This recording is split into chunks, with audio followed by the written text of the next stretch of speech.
Hello ladies and gentlemen, I have an interesting story for you here today. Boy suspended for bringing Swiss Army knife on school camping trip. A 10-year-old California boy, of course California, was suspended and threatened with expulsion after he brought a Swiss Army knife on a week-long school camping trip. Tony Banderman told Fox News that his son Brandon was on a science camping trip with his class at Garden Gate Elementary School in Cupertino, California. According to a school incident report, the boy showed the small knife to other students who then reported him to teachers. The incident report stated that law enforcement was also notified. However, no charges were filed.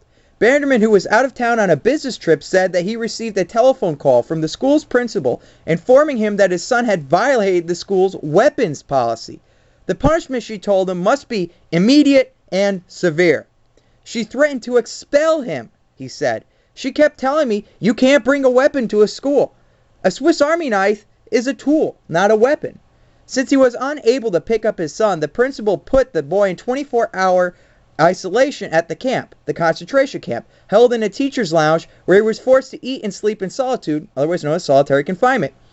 It was horrible in every way, the father said. The punishment was ridiculous. Here you see a picture of the little boy with his little pocket knife, the one that got him in so much trouble. Neither the school nor Cupertino Union School District returned telephone calls seeking comment. Banderman said it's unreal to think a boy on a hiking and camping trip could get in trouble for having a Swiss Army knife. I felt as if I wanted to pull him out of the public education system and homeschool him, he said. I felt as if the public education system is becoming the bottom of the barrel. I felt sorry for kids today. Brandon is back in school now, but his father is still fuming. He accused the school district of overreacting. They're not teaching critical thinking, he said. That's not what she's teaching these kids, to react on your emotions instead of gathering information. Now, I have some of my own comments in this story. It's ridiculous. If you're going to be 1 week out in the wilderness, wouldn't it be smart to teach kids how to be able to somewhat survive on their own, live off the land, and that a multifunctional tool like a Swiss Army knife is something that you should have? Oh, maybe you can use it as a weapon, but I know real incidences where pilot pens were used as stabbing weapons in my elementary schools. You know, kids got stabbed in the hand, there was blood everywhere, okay? So, I shared this story with one of my co-workers. Now, this co-worker, his father came to this country from India, so he has a little different run on opinions about what's going on in this country. And it was funny because I told the young man about it, and he said, well, that doesn't make any sense. Why was the kid suspended for a Swiss Army knife? They're on a camping trip. And then it hit him like literally a few minutes later. It's like, oh, I get it now. They thought it was a weapon. It's not a weapon. It's a tool. You know, it's like a steak knife could be used as a weapon, but does that mean that it's identified as a weapon?